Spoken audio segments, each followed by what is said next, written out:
Okay, people ask me this question all the time, so I figured I'd respond. So just for some background, I read a lot of psychology books, especially being an immigrant coming here from Latvia.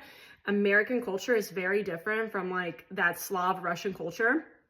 So I was like, I got to read these books because the way I was acting wasn't perceived well. And honestly, I've read it all. I read 7 Habits of Highly Effective People, Atomic Habits, 4-Hour Work Week, 48 Laws of Power. You know, you name it, I've read it. But if you were to ask me, what is that one holy grail book that you absolutely have to read?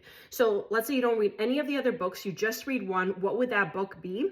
Hands down, I would absolutely tell you it would be How to Win Friends and Influence People by Dale Carnegie. So this to me is the holy grail book, because ultimately what this book does is teaches you how to get other people to like you. And I genuinely think all the advice here is so good. And a lot of these other books have great advice as well, don't get me wrong, but a lot of their advice I could pin to something I read inside here.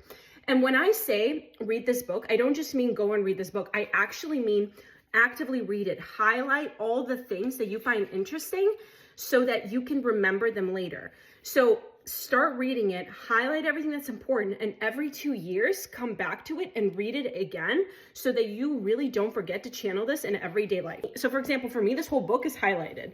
Like, let me show you. Like every page has highlights of really important things. Let me read you one of these phrases. So I just opened a random chapter. It's called this, Chapter 5, The Secret of Socrates. In talking with people, don't begin by discussing the things on which you differ. Begin by emphasizing and keep on emphasizing the things on which you agree. Like, so good, right? And this is just random quote from here. So yeah, if you ask me, this is the holy grail book. This is the one you read. This is the one you channel every single day and go back to it and reread it so that you remember things from here and you exude them in your everyday life. This is the holy grail. You don't really need anything else.